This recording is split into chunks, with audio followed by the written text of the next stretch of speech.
The Ranger T6 platform has been around for almost a decade now, but I think it's still one of the best lifestyle pickups in the segment. We currently have 13 variants of the Ranger.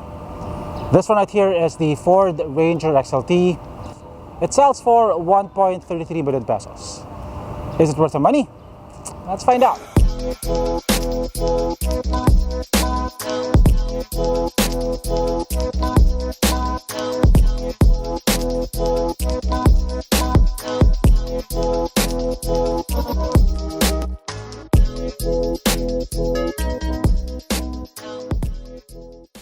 If it ain't broke, don't fix it. That seems to be Ford's mantra when it comes to the T6 Ranger platform. I actually owned a pre-facelift 2013 XLT, so I'm quite familiar with this platform. My old Ranger had the same 2.2-liter engine as this one right here, and it's a very reliable engine. It felt more quiet and more refined than the competition back then, and even until now, I think it's still very competitive in the segment. The really impressive thing about the Ranger is that even if this is not the newest platform around, it still keeps up, and in the case of some variants, actually still exceeds the competition. The Wildtrak is still one of the best lifestyle pickups out there, and the Ranger Raptor is the undisputed king of off-road pickups. Like I said, we currently have 13 variants of the Ranger. This one right here is the XLT. It is the mid-spec model, and it has a couple of updates for the 2021 year. The new grille is inspired by the FX4. It is now painted in gloss black, and it has these twin kidneys on both sides. It still has halogen headlamps, but they're projectors, so they give out a more even light spread, and they also look nicer. So the wheels are now painted in gloss black. They're still 17s. The side mirrors painted in gloss black, and also the door handles. From the side, you get a better sense of the vehicle's size. I'm 5'8", and it's a couple of inches taller than me. I'm guessing that's about 6 feet. The Ranger is the biggest pickup in this segment. It is 94 millimeters longer than the Navara and 77 millimeters longer than the DMax. Okay, so here at the back, the XLT now gets a blacked out bumper.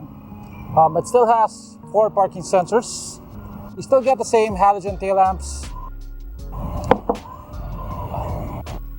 The lift gate is not assisted, so it's pretty heavy. You get 1,120 kilograms of payload capacity. Let's test that.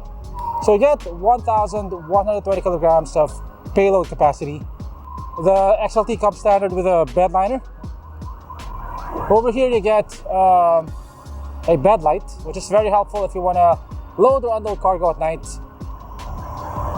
You also get this. So yeah, the changes are mostly cosmetic, but I think they're noticeable enough. I think this is still one of the most handsome pickups in the segment. It looks macho, it looks modern, but it doesn't look overstyled. It successfully manages to look good without looking too conservative nor too flamboyant. The Ranger has a pretty heavy hood, but it has hood struts. I'm not sure why this isn't a more common feature in a lot of modern cars. I don't think these are very expensive. We shouldn't be propping up our hoods with a stick in the 21st century. So in here is Ford's 2.2-liter engine. It produces 158 horsepower and 385 Newton meters of torque. Now those may not be the best figures in the segment, but it's a very reliable engine and it's also very fuel efficient. The interior of the Ranger straddles the fine line between modern and boxy. It definitely looks like a truck's interior. It looks chunky. Now this is just above the base variant, so understandably you don't get a lot of soft touch materials here. This is hard plastic, hard plastic, hard plastic. But it's not all boring gray plastic either. You get these metallic accents, which I think is made of real metal. It feels cold. You get these leather wrapped and padded armrests. This one though was made of hard plastic. Yeah, you get these chrome accents around the knobs, and thankfully you get knobs instead of buttons. Also around the USB ports and the 12-volt outlets.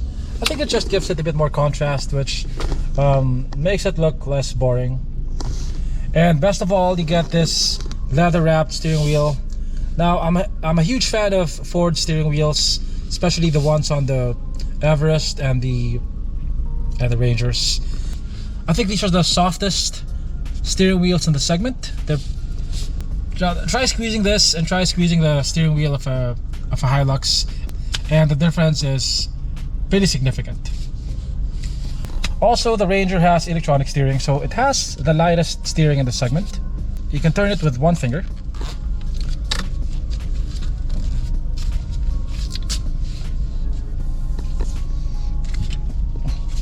So these buttons are for the display over there.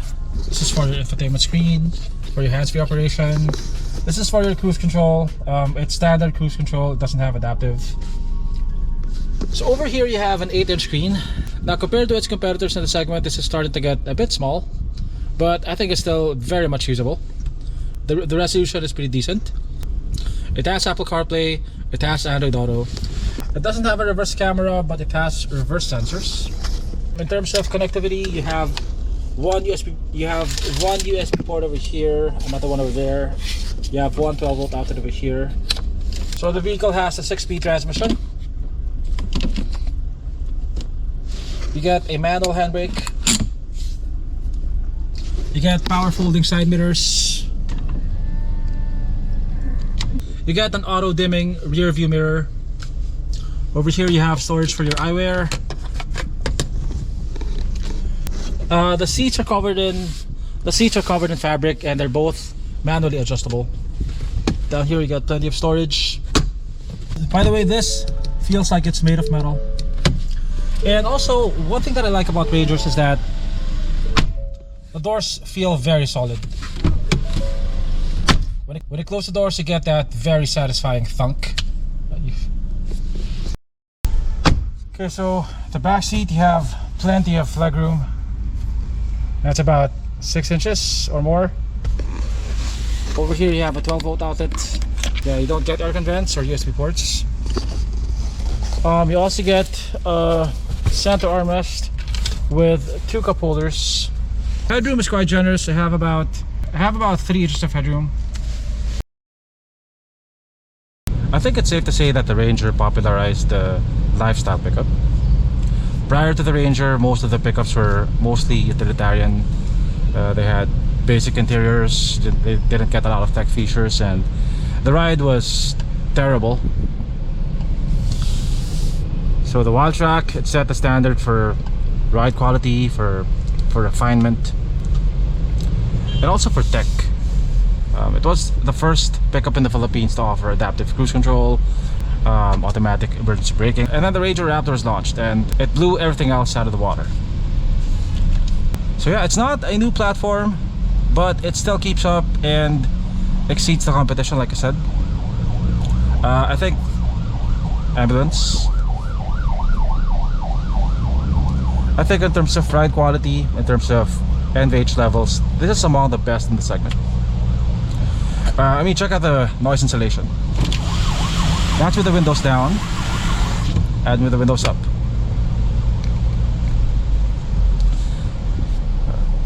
You get cocooned in this relatively quiet cabin for a pickup, and also especially for a diesel pickup. You can barely hear the engine.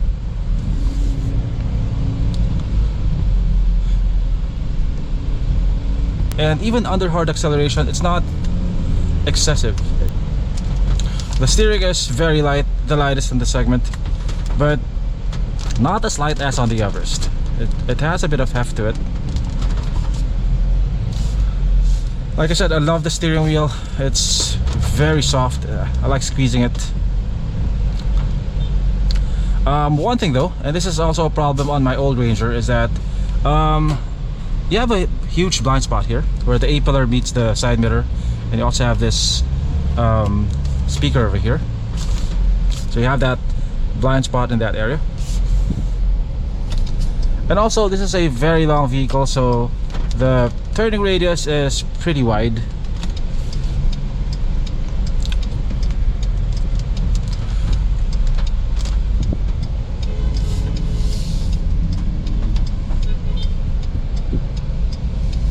Yeah. So in terms of power, it is behind the competition now. It has 158 horsepower, which is less than all variants of the Strada and also all the variants of the Navara. What is this, bro?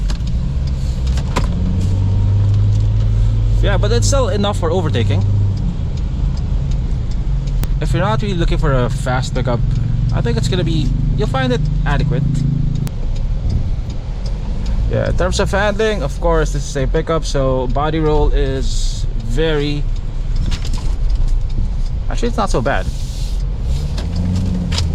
Yeah. So there's a bit of body roll.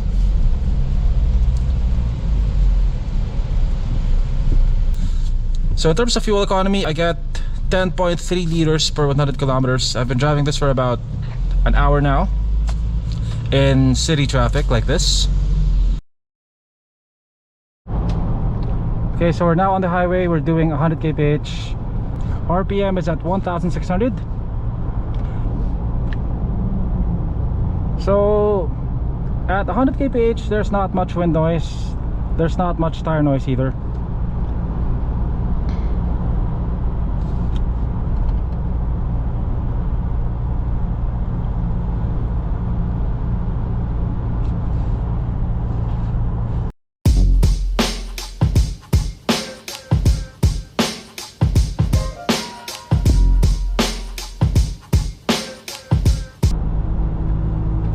Ooh, what the?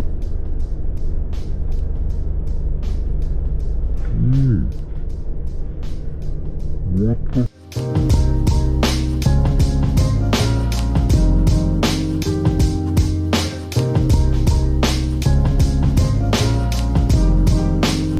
Okay, so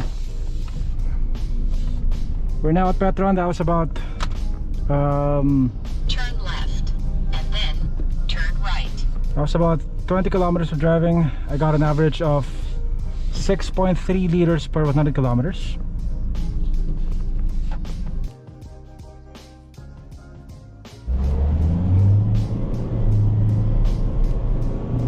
That is pedal to the metal. 80 kph and 100 kph. The Ranger XLT's price sits between the DMax LS 4x2 and the DMax LSA 4x2, so we'll compare the Ranger to both variants. The DMax LS RZ4E feels a lot more like a base model. The interior is mostly made of hard plastic, and that includes important touch points like the steering wheel and the armrests. The exterior also looks a bit more base modelish with smaller 16-inch wheels and reflector type headlamps. But it does have a much nicer infotainment screen. It has a reverse camera and it has rear air vents. The DMax LSA comes with a much more powerful engine. It comes with Isuzu's 3-liter 4JJ3 engine that produces 190 horsepower and 450 Nm of torque. Like the LS, the LSA also has a 10-inch screen with a reverse camera and it has rear air vents. It is more expensive by 70,000 pesos though, and I think the ride quality and noise insulation of the Ranger is better than the DMax. Overall, the Ranger XLT, despite not being the newest in the segment, is still a very impressive vehicle, especially in terms of refinement and ride quality. In terms of looks, I think it's still one of the most handsome pickups in the segment. So if you want a pickup at a reasonable price, if you care about NVH levels and interior space, and you don't mind giving up a few electronic toys like a reverse camera, which again you can fix using aftermarket solutions, then you might want to put this one in your list of options.